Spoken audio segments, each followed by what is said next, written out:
अस्सलाम वालेकुम जी, मैं हूं ज़ुल्फ़कार शाह और आप देख रहे हैं मरगा टीवी न्यूज़ चैनल। सबसे पहले हस्ब रवायत आपसे एक रिक्वेस्ट कि नए देखने वाले जो दोस्त हैं वो हमारे चैनल को सब्सक्राइब कर दें और बेल आइकन के बटन को ज़रूर दबा दें ताकि नई आने वाली वीडियोस जो हैं वो बर वक्त आप तक पहुंच सकें। और अगर ये वीडियो आपको अच्छी लगे तो लाइक के बटन को दबा दें, शेयर करते हैं ताकि दूसरे दोस्तों तक भी ये हमारी वीडियोस जो हैं वो पहुंच सके। आज का जो हमारा मौजू है वो बल्ले की बल्ले बल्ले बल्ले हो गई है। आप ये देखें कि गुज़श्ता एक वीलाग में मैंने कहा था कि तहरीक इंसाफ के ऊपर सख्तियों का जो एक था दौर वो मज़ीद सख्त होता जा रहा है। उसकी वजह ये थी कि एक ही दिन के अंदर 4 जो थे वो फैसले तहरीक इंसाफ के ख़िलाफ़ आए थे और उससे एक दिन पहले 5वां फैसला जो था वो इलेक्शन कमीशन का आया था, वही जो बल्ले के हवाले से है। लेकिन अब ये हुआ है कि साइफ़र केस जो है वो भी 9 जनवरी तक जो है उसकी हेयरिंग रोक दी है आला अदलिया ने। और सेकेंडली इलेक्शन कमीशन का जो फैसला था बल्ले के हवाले से उस फैसले को मुअत्तल करके पेशावर हाई कोर्ट ने बल्ले का जो निशान है वो रिस्टोर कर दिया तहरीक इंसाफ के लिए। ना सिर्फ रिस्टोर किया है बल्कि तहरीक इंसाफ को कहा कि जी वो अपनी वेबसाइट के ऊपर इसे लगाए जो सर्टिफिकेट है इंटर पार्टी इलेक्शन का। इस हवाले से ज़ाहिर है इलेक्शन कमीशन ये फैसला करेगा कि उसने अपील करनी है सुप्रीम कोर्ट के अंदर या नहीं करनी। ये बहरहाल बात की बातें हैं, हो सकता है वो अपील कर दें। लेकिन बात ये आ जाती है कि इस हवाले से भी बात करेंगे कि अगर वो अपील करता है सुप्रीम कोर्ट के अंदर तो उसके नताइज क्या हो सकते हैं, उसका फ़ैसला क्या हो सकता है। लेकिन आज तो बात एक ये होगी कि बल्ले का निशान जो छीना गया था तहरीक इंसाफ से, उसका सबसे पहला जो असर था, सबसे अहम असर जो था वो ये था कि सिर्फ बल्ले का निशान नहीं छीना गया था बल्कि इसका मतलब ये था कि आमतौर पे यही बहस होती है कि बल्ले का निशान छीन लिया गया, नहीं तहरीक इंसाफ की रजिस्ट्रेशन जो थी इलेक्शन कमीशन के अंदर वो भी ख़त्म हो गई थी उसके साथ ही। इसका मतलब ये था कि तहरीक इंसाफ बहैसियत जमात इलेक्शन में हिस्सा नहीं ले सकती। अच्छा, इलेक्शन में हिस्सा नहीं ले सकती, इसका मतलब तहरीक इंसाफ तो उड़ गई इलेक्शन से। ठीक है जी, अब क्या होगा? अब ऑप्शन जो थे उसके बाद बड़े महदूद हो गए थे। हमने गुज़श्ता वीलॉग्स के अंदर ये बताया था कि तहरीक इंसाफ को अगर इलेक्शन में हिस्सा ना लेने दिया गया तो उसमें एक ऑप्शन ये था कि आज़ाद हैसियत के अंदर उनके कैंडिडेट्स जो हैं वो इलेक्शन में हिस्सा ले सकते हैं। इस हवाले से कुछ लोग ये कह रहे थे कि जी आज़ाद हैसियत में अगर इलेक्शन में हिस्सा लेंगे, और थोड़ा उनके बात में वज़न भी था कि हर कैंडिडेट्स को अगर अलग-अलग निशान मिलेंगे तो बड़ा मुश्किल हो जाएगा, कुछ वज़न है। लेकिन मैं पहले भी अर्ज़ करता रहा हूँ कि आज के मुतहर्रिक इलेक्ट्रॉनिक मीडिया के दौर के अंदर अगर फ़र्ज़ करें कि कौमी और सूबाई असम्बलियों के 1100 अगर पूरे कैंडिडेट्स हैं, जहाँ से तहरीक इंसाफ के कैंडिडेट सिलेक्शन लड़ते हैं, तो उनकी एक पूरी लिस्ट बना के वो अपनी वेबसाइट के ऊपर शो कर देते हैं कि जी फ़लाँ हल्के से हमारा उम्मीदवार ये है और उसका निशान ये है। तो वो ज़ाहिर है कि फ़र्क तो पड़ेगा, लेकिन वो इतना कोई ज़्यादा बातें उसके अंदर नहीं आएंगी। लेकिन जो मुश्किल थी वो ये थी कि अगर आज़ाद हैसियत के अंदर इलेक्शन वो लड़ते हैं तहरीक इंसाफ के जो जितने उम्मीदवार हैं कौमी और सूबाई असम्बलियों के, तो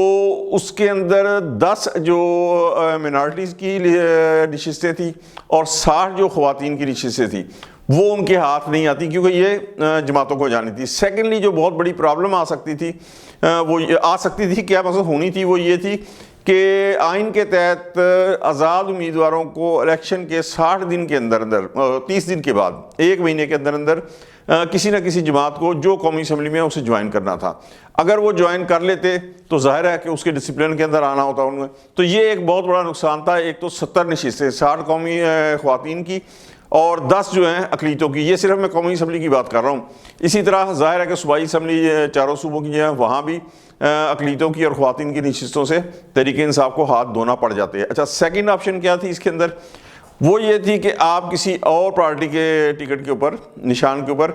इलेक्शन लड़ें, लेकिन उसमें भी ज़ाहिर है कि फिर आपको वही डिसिप्लिन और वही ख़वातीन और जो अक़लीतों की नशिस्तें हैं उनसे हाथ धोना पड़ जाते हैं। तो ये एक बहुत बड़ा जो था वो इसके अंदर नुकसान होना था जमात का, और ख़ास तौर के ऊपर उस माहौल के अंदर कि जब सभी कह रहे हैं कि किसी जमात को भी वाज़ेह अक्सरियत हासिल नहीं होगी बल्कि एक इत्तेहादी हुकूमत जो बनेगी, मखलूत हुकूमत बनेगी, और उसके अंदर ज़ाहिर है कि एक एक नशिस्त जो है, एक एक सीट जो है उसकी बड़ी वैल्यू होगी और उसे साथ रखना बहुत अहम जो है एक मामला होगा। चाहे जाए कि 70 नशिस्तें, ज़ाहिर है कि 70 की 70 तो तहरीक इंसाफ को नहीं मिलनी थी, लेकिन ज़ाहिर है उसमें से बहुत सारी नशिस्तें तहरीक इंसाफ को मिल भी सकती थी। तो अब बहरहाल बल्ले का निशान जो है वो रजिस्टर हो गया है और बहैसियत जमात जो है तहरीक इंसाफ وہ الیکشن میں حصہ لے سکے گی۔ اب بات اس کے اوپر آتی ہے جو اصل سوال ہے کہ الیکشن کمیشن اپیل کرتا ہے سپریم کورٹ کے اندر، اس کے بعد کیا ہوگا؟ سپریم کورٹ گزشتہ جو سائفر کیس ہے اس کے اندر انہوں نے یہ یاد رکھیں کہ عمران خان کو معصوم قرار دے کر سائفر کیس کی دھجیاں اڑا دی تھی، ٹھیک ہے۔ اس کے بعد آپ کو اچھا الیکشن کمیشن کو بھی پتہ چل گیا تھا کہ سپریم کورٹ کا موڈ کیا ہے، لیکن بہرحال انہوں نے فیصلہ دیا۔ تو اب اگر وہ سپریم کورٹ میں اپیل ہوتی ہے الیکشن کمیشن کی کہ جناب پشاور ہائی کورٹ کے خلاف اپیل وہ کرتے ہیں، تو بات صرف ایک چیز یاد رکھیں کہ بلے کے نشان کی نہیں ہے۔ ہم نے آپ کو یاد ہے کہ 10 اکتوبر کو الیکشن ہوں گے یا نہیں ہوں گے، اس وقت بہت سارے لوگ جو تھے وہ یقین ہی نہیں کر رہے تھے کہ الیکشن ہوں گے، لیکن ہم نے اس وقت بھی کہا تھا کہ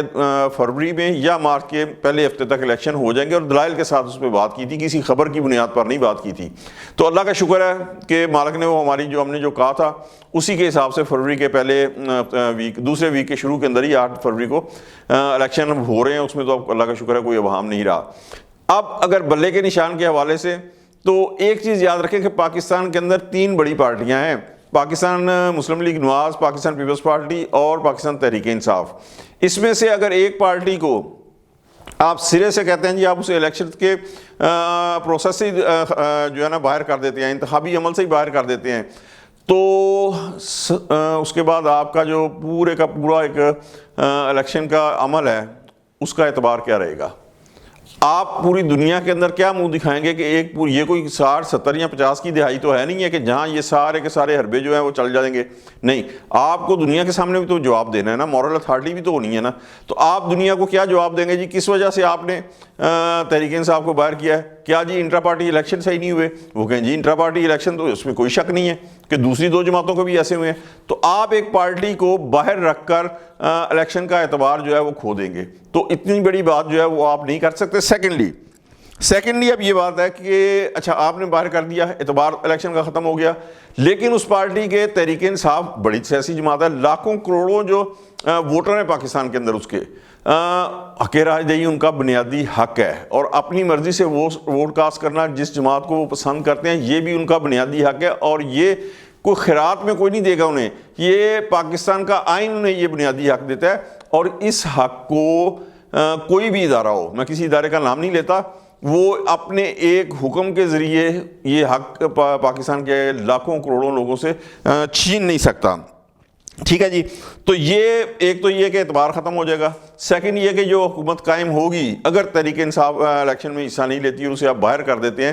تو وہ اس حکومت کی مورل اتھارٹی ہی کوئی نہیں ہوگی۔ تھرڈ یہ کہ جس طرح ہم نے کہا کہ لاکھوں کروڑوں عوام کا جو حق رائے دہی ہے اس سے انہیں محروم رکھ کے آپ جمہوری اقدار کو جو ہے ڈیموکریٹک ویلیوز کو پروان نہیں چڑھائیں گے بلکہ انہیں دفن کرنے کا باعث بنیں گے۔ تو ہمارا یہ خیال ہے، میری اپنی یہ رائے ہے کہ بلے کا نشان بھی ہوگا، تحریک انصاف بھی ہوگی انشاءاللہ الیکشن فروری کے اندر، لیکن یہ ممکن ہے کہ شاید بانی تحریک انصاف عمران خان صاحب جو ہیں انہیں حصہ نہ لینے دیا جائے، ورنہ جماعت اور ان کے کینڈیڈیٹ بھی ہوں گے اور بلے کا نشان بھی ہوگا۔ آج تک کے لیے اتنا ہی، انشاءاللہ اگلے ویلاگ تک میں ملتے ہیں، اس وقت تک کے لیے ذوالفقار علی شاہ کو اجازت دیجیے، اللہ حافظ۔